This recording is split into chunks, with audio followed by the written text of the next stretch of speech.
누가복음 15장 12절에서 14절. 그 둘째가 아버지에게 말하되 아버지여 재산 중에서 내게 돌아올 분깃을 내게 주소서 하는지라.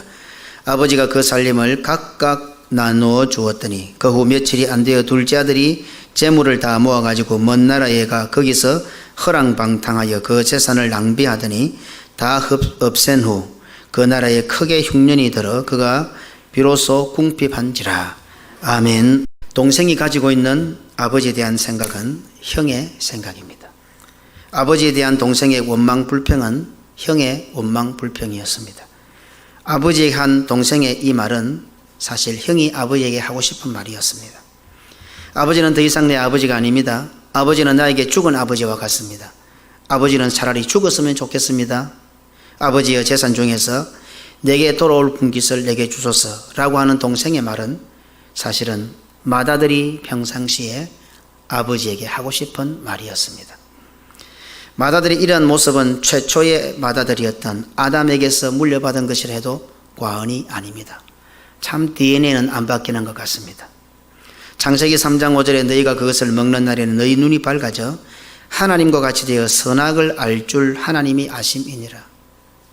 하나님과 같이 되고 싶었던 맏아들 아담, 아니 하나님이 되고 싶었던 맏아들 아담. 성경 속에서 맏아들이면서도 구원의 계승권에서 밀려났던 사람들은 한결같이 아담의 뒤를 따랐던 것을 발견할 수가 있습니다. 구약의 이스라엘이 그랬습니다. 중세 교회가 그러했습니다. 역사는 우리들에게 그것을 증명해 보이고 있습니다. 그래서 예수님께서는 다음과 같이 강조에 강조를 하셨습니다. 마태복음 16장 24절에 이에 예수께서 제자들에게 이르시되 누구든지 나를 따라오려거든 자기를 부인하고 자기 십자가를 지고 나를 따를 것이니라. 아담의 DNA를 물려받은 우리의 인자 속에는 하나님처럼 되고 싶은, 하나님이 되고 싶은 이 DNA가 살아있기 때문에 예수님은 어쩌면 그것을 아시고 날마다 자기를 십자가에 쳐서 부인하고 죽이라고 강조하셨는지도 모릅니다. 예수를 잘 믿고 못 믿고 신앙이 좋고 나쁘고의 문제가 아닙니다. 구원의 문제입니다. 구원을 계승하는 차원의 문제입니다. 자기를 부인하지 못하고 날마다 자기 십자가를 지지 못하면, 날마다 자기 십자가에서 죽지 아니하면 어쩌면 구원을 계승하지 못할지도 모른다 이 말입니다. 맏아들의 무서운 잘못은 아담이 품었던 마음과 동일합니다. 그러니 집을 나간 동생을 하와에 비유한다면 동생을 집 나가게 만들었던 맏아들은 아담에 비유하기에 충분합니다. 맏아들의 마음에는 더 간악하고 엄흉함이 도사리고 있었습니다. 이 정도 되면 동생과 더불어 같이 집을 나가는 것이 수순입니다. 자신도 유산을 물려받았습니다. 각각 물려주었더니, 나누어 주었더니 자기가 하고 싶었던 말을 동생을 시켜서 했고 그래서 아버지로부터 받아냈습니다. 그러면 이제는 어떻습니까? 같이 나가야 됩니다. 그게 수순입니다. 그런데 맏아들은 자신은 집을 나가지 않고 동생을 나가게 만들었습니다. 도대체 집을 나가지 않은 맏아들의 본심, 맏아들의核심은 무엇일까요? 몇 시간에 걸쳐 아마 살펴보게 될 겁니다. 동생으로 하여금 아버지에 대한 불만과 불평을 품게 한 것, 아버지에 대하여 원망 불평하게 하여 유산을 요구하게 한 것, 그리고 그 몫을 챙겨서 집을 나가게 하여 허랑방탕하며 살게 한 것, 이 모든 것 뒤에는 동생을 이용하여 자신의 욕구를 채우려는 맏아들의 계략, 맏아들의 음모가 숨어 있었습니다. 성도들의 교회 생활에도 이런 형들이 꼭 있습니다. 동생들을 부축해서 자신이 하고 싶은 말을 합니다. 동생의 등 뒤에 숨어서 자신이 하고 싶은 행동을 동생으로 하게끔 합니다. 오래전에 제가 이 교회 부임한 지 얼마 안 돼요. 은혜를 받아 열심히 하는 집사가 있었습니다. 그 전까지는 조금 싱겁었는데 어디서 감동을 받았는지 저에게 감동을 받고 목사님을 너무 좋아하게 되었습니다. 그런데 어느 날 그 집사의 입에서 교회가 어렵고 힘든데 목사님이 목회비를 1억이나 사용해서 되겠느냐는 불평이 나왔습니다. 15년 전에 1억 사용할 것도 없습니다.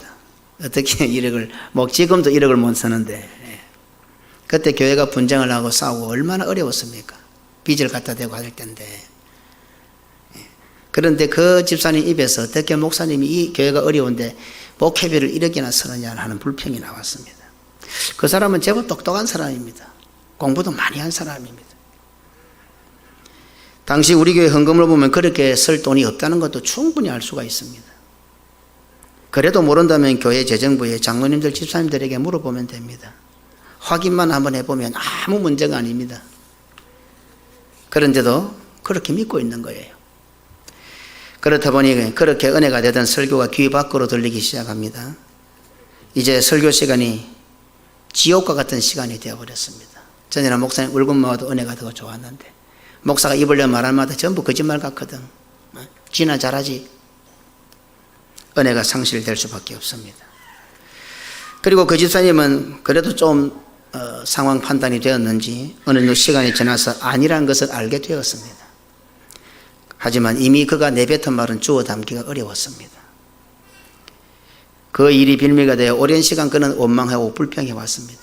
그 전까지만 해도 우리 목사님 같은 분이 없었고 그렇게 은혜되던 말씀들이 원망 불평이 되고 그거 하나가 빌미가 되어서 계속 원망 불평을 해왔던 겁니다. 알게 되었지만 이제 미안한 거예요. 또 자기 스스로가 부끄러운 거예요. 그 집사님은 결국 교회를 나갔습니다.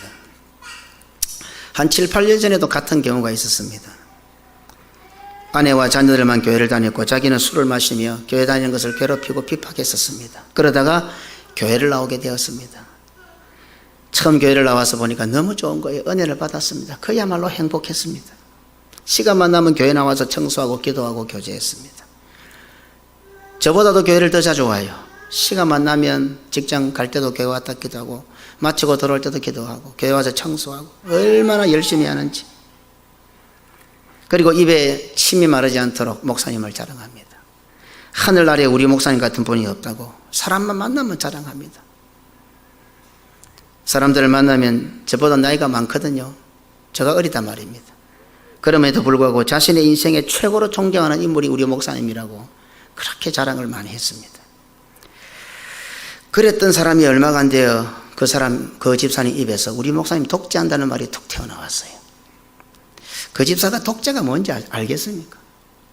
우리 반주자가 독재가 뭔지 알아요? 우리 목사님 독재하는 것 같아요? 갑자기 그 집사 입에서 우리 목사님 독재한다는 말이 툭 튀어나왔어요. 그러면서 기쁨과 감사는 사라지고 자신도 모르는 원망과 불평을 하기 시작합니다. 자, 이 원망 불평은 무섭습니다. 그래서 제가 사도행전 6장을 가지고 교회 성도는 어떤 일이 있어도 원망하면 안 된다 했잖아요. 원망은요, 사탄이 내려놓은 낚싯바늘이에요. 원망할 수도 있어요. 원망할 거리가 있을 수 있고, 원망하면 안 돼요. 원망거리가 있는데 왜 원망을 하지 말라는 겁니까? 그게 은혜예요. 그게 믿음이에요. 사람의 힘으로는 불가능해요. 교회를 세우시면서 주님이 주신 제일 첫 번째 말씀이 원망이에요. 원망 절대 해서는 안 돼요. 그러다가 결국 그 집사도 교회를 나갔습니다. 누구 때문일 것 같습니까? 은혜를 받아 감사와 감동의 세월을 사는 그들에게 그런 말을 넣어주어 원망 불평하게 한 사람들이 누구일까요? 그 말들이 그렇게 원망 불평한 그 집사님을 위해서 한 말이겠습니까? 진정으로 교회를 위하는 매우 정의롭고 충정에 의해서 나온 말이겠습니까? 소위 형들이란 작자들이 자신의 지분을 요구하고 싶은 것입니다. 항상 자신에게 돌아올 몫에 대하여 계산을 하고 있는 겁니다. 그런데 자신은 맏아들이다 보니 형이다 보니 교회 생활에 최소한 그런 짓을 해서는 안 된다는 것 정도는 알고 있습니다. 그래서 동생에게 생각을 심어줍니다. 말을 심어줍니다. 행동에 옮기게 합니다. 그 모든 것은 형의 생각이요, 형 자신의 말이요, 행동인데 말입니다. 슬쩍슬쩍 말을 흘리고 입을 좀 썩는다 싶으면 구체적인 학습에 돌입을 하게 됩니다. 교회에서 함부로 툭툭 던지는 말들이 사탄의 낚싯바늘임을 성도들은 잊어서는 안 됩니다. 하나님의 정의를 부르짖으며 교회와 복음을 위한다는 명분을 달아서 하나님의 이름과 그 말씀을 근거로 하여 원망의 학습을 시작합니다. 이것이 바로 여호와의 이름을 망령되이 일컫는 겁니다. 사도행전 6장 1절에 그때의 제자가 더 많아졌는데 헬라파 유대인들이 자기의 과부들이 매일의 구제에 빠짐으로 히브리파 사람을 원망하니 교회의 역사가 시작되는 첫 장면입니다. 지금 남의 집에 얹혀 살면서 밥을 얻어먹고 있습니다. 찬밥 따뜻한 밥 가릴 것 없이 그저 주는 밥이니 그냥 고마울 따름입니다. 허기진 배를 채워주는 것만도 그냥 고맙습니다. 비만 피하게 해주고 몸 하나 쉴 수 있는 공간을 그 전에 해주니 고맙다 외에는 다른 말이 있을 수가 없습니다. 그런데 어느 날 지나가는 말로 귀에 스치듯 별 뜻 없다는 듯 말이 툭 던져지고 들려옵니다. 왜 당신은 늘 찬밥만 먹고 저 사람들은 따뜻한 밥을 먹느냐는 말입니다. 왜 당신은 늘 밥이 부족한데 저 사람들은 배 부르게 먹느냐고 하는 말입니다. 저 사람들은 좋은 침대에 좋은 이불을 덮고 자는데 왜 당신은 바닥에서 자고 늘 걸레 같은 이불을 덮고 자느냐는 말이 들려옵니다. 알지도 못하는 사람인데 교회 나왔다는 이유 하나만으로 방을 내줬으면 고맙지 않습니까? 거기다 가족처럼 살게 해주면 고맙지 않습니까? 함께 살게 해줬으면 그냥 고맙지 않습니까? 그냥 감사하지 않습니까? 찬밥 드신 밥 가릴 게 뭐 있어요? 잠자리 내주고 밥 주는 것만 해도 감사한데. 생면부지 아무것도 모르는 사람인데. 그래서 늘 고맙게 생각하고 감사하게 생각하고 그 은혜가 좋아서 행복한 삶을 살다가 이런 툭툭 던지는 말, 말도 안 되는 말들이 귀에 들어오니까 자기도 모르는 사이에 비교가 되고 원망이 생기기 시작합니다. 성령 강림의 은혜를 체험하고 나와 세상 간 곳 없이 오직 주님만 따르기로 목숨까지도 걸었는데 그 은혜는 어느 순간 다 사라지고 내 밥그릇이 작다는 것에 원망이 살 생기기 시작합니다. 저절로 생겼겠어요? 사도행전 6장 1절에 성령 강림이 있고 성령의 역사가 이렇게 강력하게 일어나고 있는데 원망이 저절로 생겼겠어요? 우리가 잘 사용하는 밥그릇 사움이라는 말도 성경에서 나온 것 같습니다. 대단한 명분도 아닙니다. 진리 문제도 아닙니다. 그야말로 밥그릇 싸움이 벌어졌습니다. 성령 강림을 체험하고 내 것을 내 것이라고 하는 이가 하나도 없는 예루살렘 교회에서 밥그릇 싸움이 벌어졌습니다. 기가 차지 않습니까? 사도행전 4장 32절에 내 것을 내 것이라 하는 이가 하나도 없더라 이렇게 예루살렘 교회를 칭하고 있는데 그런 교회에서 당신 밥그릇에 밥이 조금 많고 내 밥그릇에 밥이 좀 작다. 밥그릇 싸움이 벌어진 거예요. 토박이 성도들에게는 밥을 많이 주고 굴러 들어온 성도들에게는 밥을 적게 준다는 주장입니다. 원망이 생겼습니다. 급기야 말씀을 전해야 하는 사도들이 이 문제 때문에 정신이 나갔습니다. 말씀을 전해야 할 사도들이 말씀은 전하지 않고 이 사람 저 사람 다니면서 원망 불평을 잠재우느라고 그들을 접대한다고 정신이 다 나갔습니다. 6장 2절에 12사도가 모든 제자를 불러 이르되 우리가 하나님의 말씀을 제쳐놓고 접대를 일삼는 것이 마땅하지 아니하니 말씀을 전할 사도들이 말씀을 못 전하고 불평이 생기니까 이쪽 저쪽 가서 중재한다고 접대한다고. 참 우습지 않습니까? 부족한 이 목사 같은 사람이 목회를 하는 게 아니고 예수님의 제자들이 지금 목회를 하고 있고 그들의 손수건 하나 들고 가서 병자에게 놓으면 병자가 낫는 이런 기적을 일으키는 그런 사도들이 지금 목회를 하는데 이런 일이 벌어지고 있었던 거예요. 교회는 밥그릇 싸움하는 것이 아닙니다. 그런데 의외로 교회 안에 밥그릇 싸움을 많이 합니다. 내가 이래도 교회 나온 지가 얼만데 내가 교회에서 무슨 일을 했는데 그래도 나에게 그러면 안 되지. 감사가 변하여 원망이 되기까지 어떤 과정이 있었을 것 같습니까? 갑자기 원망했을 것 같습니까? 그들은요 절기를 맞이해서 모든 것 다 버리고 말씀에 따라 예루살렘에 눌러앉은 자들이에요. 각오 다 한 사람들이에요. 집 놔두고 객지에서 죽을 각오를 다 한 사람들이라고요. 그런데 밥그릇 싸움을 하다니요. 굶으면 굶은 대로 더 감사할 건데 말입니다. 더욱이 성령의 강력한 역사가 있는 초대교회 상황에서 사도들이 목회하는 상황에서 원망한다는 것이 상상이나 됩니까? 조금 전 그들의 눈앞에서 사도들을 속인 죄로 죽어나가는 것을 그들이 눈으로 보았습니다. 사도행전 5장 1절로 5절에 아나니아라는 사람이 그의 아내 삽비라와 더불어 소유를 팔아 그 값에서 얼마를 감추매 그 아내도 알더라. 얼마만 가져다가 사도들의 발 앞에 두니 베드로가 이르되 아나니아여 어찌하여 사탄이 네 마음에 가득하여 네가 성령을 속이고 땅값 얼마를 감추었느냐. 땅이 그대로 있을 때에는 네 땅이 아니며 판 후에도 내 마음대로 할 수가 없더냐. 어찌하여 이 일을 내 마음에 두었느냐. 사람에게 거짓말한 것이 아니요 하나님께로다. 아나니아가 이 말을 듣고 엎드려 혼이 떠나니 이 일을 듣는 사람이 다 크게 두려워하더라. 이 사실을 몰랐던 그의 아내 삽비라도 똑같은 결과를 똑같은 최후를 맞이하게 됩니다. 5장 7절로 11절에 3시간쯤 지나 그의 아내가 그 일어난 일을 알지 못하고 들어오니 베드로가 이르되 그 땅 판 값이 이것뿐이냐 내게 말하라 하니 이르되 예 이것뿐이라 하더라. 베드로가 이르되 너희가 어찌하여 함께 꾀하여 주의 영을 시험하려 하느냐. 보라, 내 하나님 내 남편을 장사하고 오는 사람들의 발이 문 앞에 이르렀으니 또 너를 내 가리라 하니 곧 그가 베드로의 발 앞에 엎드러져 혼이 떠나는지라. 젊은 사람들이 들어와 죽은 것을 보고 메어다가 그의 남편 곁에 장사하니 온 교회와 이를 듣는 사람들이 다 크게 두려워하니라. 제가 이 장면 영화로 본 적이 있거든요. 우리 그냥 읽고만 지나갔어요. 아, 대단하다. 하나님 앞에 속이면 안 되네. 이럴 줄 알았다면은 이 일 이후로 많은 성도들이 베드로를 멀리하는 거예요. 그리고는 많은 논쟁이 일어나는 거예요. 하나님 어찌면 그럴 수 있어. 헌금을 안 한 것도 아닌데, 헌금을 했는데, 반이나 갖다 바쳤는데, 그래도 죽이는 건 아니지. 그런 어떤 아주 심도 있는 영화를 보니까, 아, 저런 것도 있을 수 있겠구나. 우리는 성경 구절 쭉 읽고 지나가니까, 하나님 속이면 안 된다. 거짓말하면 안 된다. 이 정도로 우리 교훈을 받지만은, 실제로 교회 생활에서 이 일이 딱 벌어지니까, 이 좋은 일만 있는 게 아니에요. 훨씬 부작용이 많이 일어나다.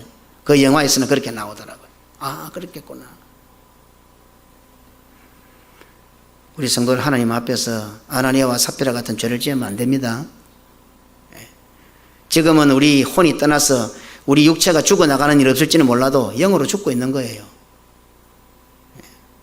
그런데 우리는 어떻게 해요? 헌금을 뭐 돈 이야기한다. 또 이렇게 치부할 거 아닙니까? 예배 드리는 거 헌금 때문에 드린다. 어디서 그런 세상적인 발상을 목사들이 입에서 내고 성도들이 그런 말들을 해요. 이런 상황에서 초대교회 성도들이 원망하는 것이 쉬울 것 같습니까? 아무도 몰랐습니다. 헌금 안 한 거 아닙니다. 땅을 팔아서 반이나 갖다 바쳤습니다. 그런데도 시체가 돼서 나가는 그런 상황에 성도들이 원망하는 밥그릇 하나 때문에 원망한다. 죽을 줄도 모르는데 얼마나 겁났겠어요. 함부로 원망했다가는 죽을 것 같지 않습니까? 헌금을 하고도 죽었는데 감히 교회 안에서 목회자를 향해서 원망하면 죽을 것 같은 겁나는 게 없었겠어. 크게 두려워하더라. 상황 자체가 원망할 수 없는 상황을 제가 말씀을 드리는 겁니다. 그런데 문제는 그들이 원망했다는 겁니다. 오순절 성령의 강림이 있었지요. 성령의 역사 일어나고 있지요. 바로 눈앞에서 아나니아와 삽비라 죽어 나갔지요. 원망하다가도 못할 상황 아닙니까? 겁이 나서라도 말입니다. 그런데 원망했다는 겁니다. 그렇다면 오늘날 교회 안에서는 어떨 것 같습니까? 별 학습을 하지 않아도 원망거리가 절비합니다. 또한 요즘 성도들이 얼마나 똑똑하고 자기 주장이 얼마나 분명합니까? 설교를 듣는 것 같지만 그냥 듣고 있지 자신의 생각이나 주장이나 사고방식 안 변합니다. 희한합니다. 목사가 착각을 하는 것 같아요. 말씀 듣는 거 보면은 다 그냥 듣는 거고 그때그리 아멘하는 것 같으니까 성도들이 다 받아들이고 바뀐다고 생각해요. 10년을 예수 믿어도 20년을 예수 믿어도 30년을 예수 믿어도요 생각이 안 바뀌고 있어요. 그냥 친구 따라 보면 강론 뜨고 친구 따라 의식이 바뀌는데 이렇게 말씀을 듣는데 목사 생각 정도도 안 따라오는 거예요. 목사님 생각은 목사님 생각이고 내 생각은 내 생각이고 안 바뀌는 거예요. 설교를 듣고 아멘은 아멘이고 자신의 생각이나 기준 주장은 안 바뀝니다. 그리스도의 장성한 분량에까지 자라가야 하는 우리들인데 나는 죽어지고 예수로 살아야 하는 우리들인데 자신의 기준이나 생각, 주장 하나 결코 포기하지 않습니다.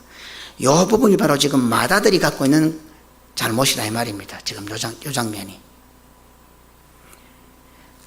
이런 우리를 보는 사탄의 입장에서는 얼마나 우리가 다루기 쉽지 않겠습니까?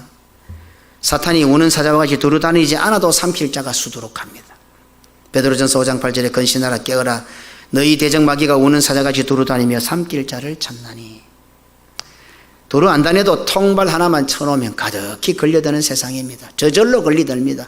저절로 낚시바늘 묶고 저절로 통발로 기어들어가는 세상 아닙니까? 그렇다 하더라도 성도가요 교회 들어와서 원망의 단계까지 가는 거 쉽지 않습니다. 속으로 원망하는 거 안 쉽습니다.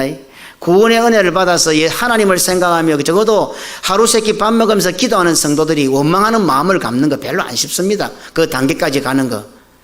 그리고 그 마음에 있던 말을 입으로 내뱉는 것, 원망하는 말을 내뱉는 것, 불평하는 말을 내뱉는 것, 세상에서는 어떤지 몰라도 교회에서는 쉽지 않은 문제입니다. 그게 참 어렵습니다.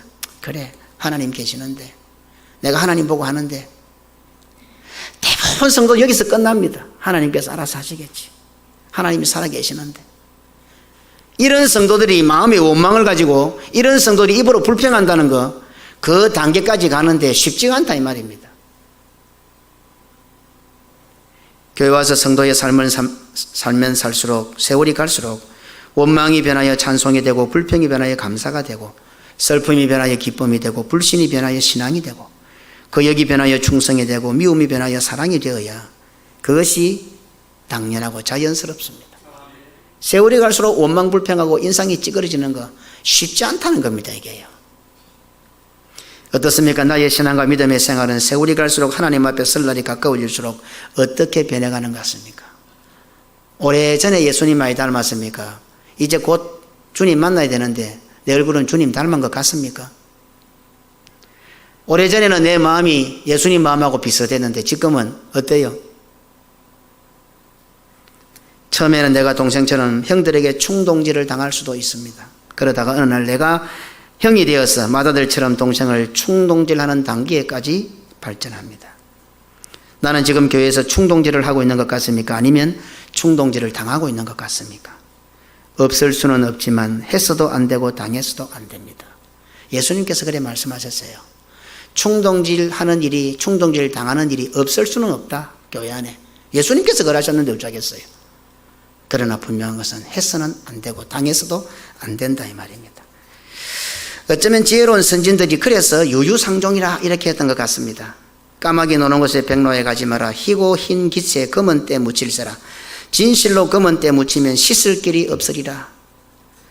조선시대 어지러운 강해군 시절 선우당이 동생이 조정해서 벼슬을 하려고 할 때 그것을 말리는 시였습니다. 까마귀 검다하고 백로하여 웃지 마라. 겉이 검은들 속조차 검을 소냐. 아마도 겉 희고 속 검은 것은 너뿐인가 하노라. 조선의 개국 공신 이직의 시조입니다. 까마귀 싸우는 곳에 백로에 가지 마라. 썩낸 까마귀들이 너의 흰빛을 시샘하나니 맑은 물에 깨끗이 씻은 몸을 더럽힐까 하노라. 정몽주가 이성계를 방문하러 가던 날에 팔순 노모가 꿈이 흉하여 가지 말라고 부른 노래고, 결국 돌아오는 길에 이방원의 손에 선주교에서 죽게 됩니다. 후에 이 말을 해줬던 그 노모의 비석에는 물기가 마르지 않았다는 이야기가 있습니다. 시편 1편 1절에 복 있는 사람은 악인들의 꾀를 따르지 아니하며 죄인들의 길에 서지 아니하며 오만한 자들의 자리에 앉지 아니하고. 나는 어떤 부류의 사람들과 상종하고 있습니까? 내 주변에는 어떤 사람들이 있습니까? 나는 어떤 사람들과 함께하는 것을 좋아하십니까? 절대로 단순한 취향 문제가 아닙니다. 구원의 문제와 직결되는 사실을 잊어서는 안 됩니다. 그래서 신앙생활, 교회생활을 영적 전쟁이라고 일컫습니다. 내 주변에는 나를 돕기 위하여 하나님께서 보내신 천사들이 있는 것 같습니까? 아니면 나를 삼키기 위하여 사탄이 보낸 우는 사자들이 있는 것 같습니까? 지금 나는 다른 성도들을 돕기 위하여 하나님께서 보내신 천사로 살고 있습니까? 아니면 다른 성도들을 집어삼키기 위하여 사탄이 보낸 하이에나처럼 살고 계십니까?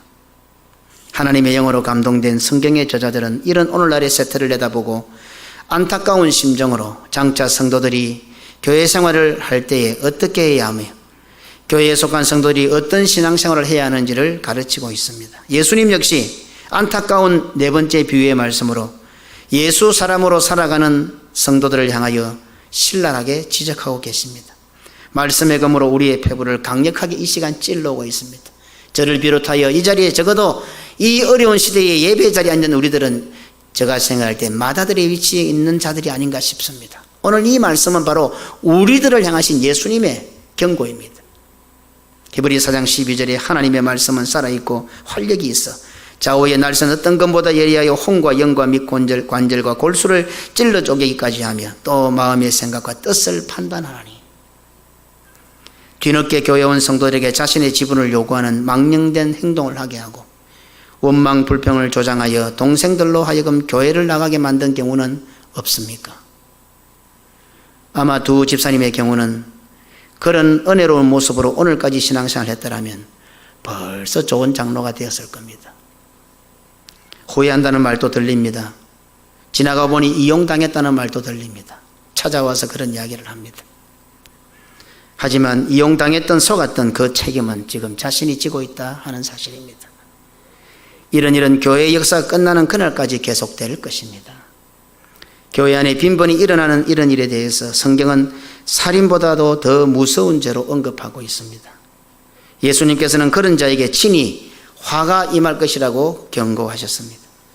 누가복음 17장 1절로 2절에 예수께서 제자들에게 이르시되 실족하게 하는 것이 없을 수는 없으나 충동질하는 것이 없을 수는 없으나 그렇게 하는 자에게는 화로다. 그가 이 작은 자 중에 하나를 실족하게 할진대 차라리 연자 맷돌이 그 목에 매여 바다에 던져지는 것이 나으리라. 한 사람을 실족하게 만드는 것보다 차라리 그를 죽여버리는 것이 더 낫다는 말씀입니다. 어떻습니까? 실족하게 하는 일이 살인죄보다 크다. 우리가 보는 기준하고 다르죠. 살인죄가 훨씬 크죠. 그러나 예수님은 뭐래요? 실족하게 하는 죄가 더 크다. 살인죄보다 더 크다. 이렇게 말씀하고 계신 거예요. 실족하게 하는 것이 없을 수는 없다고 말씀하십니다. 예수님께서 이렇게 말씀하셨다면 오늘날 교회 안에 실족하게 할 일들이 충분히 있습니다. 초대교회도 그랬다면 오늘날은 더 하지 않겠습니까? 문제는 없을 수 없는 그 일이, 교회 안에 흔하게 있을 수 있는 그 일이 살인하는 죄보다 크다고 예수님은 경고하고 계십니다. 그런데도 이상스럽게 실족하게 하는 그 무서운 죄가 오늘날 교회에서는 아주 정의로운 모습으로 가면을 선다는 사실입니다. 실족당하는 사람의 입장에서는 죽는 것보다 더 나쁘다는 뜻이 됩니다. 실족하게 하는 사람도 문제지만 실족당하는 사람도 내 책임 아닙니다가 아니고요, 이용당했다가 아니고 죽는 것보다 더 나쁜 결과다 이 말입니다. 코로나19는 고사하고 몸이 안 좋다는 소문만 나도 우리는 멀리하지 않습니까? 그렇다면 성경에서 예수님께서 실족당하는 것이 죽는 것보다 더 나쁜 것이면 실종 안 당하려고 발버둥을 쳐야죠. 누가 와서 귀에다가 총동질해도 아니다! 물리쳐야죠. 누가 그러던데요. 죽는 것보다 더 나쁜 죄인데, 코로나19에 걸리는 것보다 더 나쁜 건데, 다른 성도들을 실족하게 하는 자에게는 예수님의 말씀처럼 화가 임합니다. 실족당하는 자도 명심하시기 바랍니다. 실족당하는 것은 죽는 것보다 더 나쁘다는 사실입니다. 참 안타까운 일입니다. 문제는 빗방울이 바위를 뚫는다고 이런 말에는 장사가 없습니다. 제가 한 30년 목회생활을 해보니까 참 이 말에는 장사가 없어요. 그런데 딱 들려요. 딱 보이면 알아요. 그 주변에 그 사람한테 뺑뺑 둘러싸가지고 그 사람에게 계속 말을 넣어주는 것이 눈에 보여요. 그런데 우뚝하게 변하지 않고 앉아 서 있는 분들이 있어요. 그런 거 보면 참 대단하다 싶어요. 남자들이 잘 안 들려. 여자들은 지조가 있는데 참 서글퍼 교회생활. 남자들이 하도 기가 얇아. 저도 기가 팔랑기지만. 정신 바짝 차리고 영의 길을 열고 육의 길을 닫아야 합니다. 오늘 예수님께서는 네 번째 비유의 말씀으로 동생 등 뒤에 숨어 동생을 집 나가게 만든 마다들에게 대해서 경고하고 계십니다. 너희들이 혐오하고 무시하는 죄인들과 세리들의 잘못은 마다들이고 자부하는 바리새인과 서기관들 너희들의 잘못이다. 오늘 예수님은 이 경고를 하고 계시는 겁니다. 동생이 유산을 요구하고 몫을 챙겨 집을 나가고 외국에 가서 창기들과 허랑방 당하며 재산 다 날리고 돼지처럼 짐승처럼 살게 된 모든 원인이 바로 마다들에게 있음을 예수님께서는 신랄하게 지금 지적하고 계시는 겁니다. 우리는 이 비유의 말씀 누가복음 15장을 보면서 이 장면, 제일 핵심적인 이 장면을 어찌 보면 오늘까지 수도 없이 들어왔는데 안 들었죠. 한 번도. 목사가 설교 하나에 들을 수가 있나. 목사 잘못이지. 최대한 예수님께서 하고 싶은 이 말씀을 제가 깊이 파자가지고 피부까지 찔러서 한번 파볼 생각이에요. 도대체 예수님께서 무슨 말씀을 우리에게 하고 싶은가. 마다들을 통해서 아주 교회 생활에 밀도 있게 심도 있게 한번 파볼 생각입니다. 우리의 참된 형님 대신 우리 주 예수 그리스도께서는 아버지에 대해 이해하지 못하는 우리를 이해시키시려고 무단히 애를 쓰셨습니다. 막무가내 원망하는 우리를 아버지에게 용서해달라고 간청하셨습니다. 무슨 일이 있어도 동생들을 잘 설득해보니 자신에게 맡겨달라고 아버지에게 간청을 하셨습니다. 동생의 모든 잘못에 대해서 반드시 내가 책임질 테니 아버지는 화내지 마시고 기다려만 달라고 요구하셨습니다. 그리고는 결국 우리를 대신해서 자신의 목숨을 버리셨습니다. 그리하여 실족했던 우리들이 다시 아버지의 품에 안기게 만들어 주셨습니다. 그것이 바로 우리의 참된 형님이신 예수님의 은혜입니다. 실족할 수밖에 없는 상황이라도, 혹 우리 가운데 실족한 사람이라도 예수님께서 우리에게 그렇게 하셨던 것처럼 주변의 동생격인 성도들에게, 자녀들에게, 후배들에게 좋은 형님, 좋은 장자, 좋은 마다들이 되어 구원의 역사를 이루어가고, 실족한 그들을, 실족할 수밖에 없는 그들을 이해시키고 그들을 끌어당겨서 아버지 품에 안겨주는 좋은 형님들이 다 되시기를 주님의 이름으로 축원합니다. 아멘.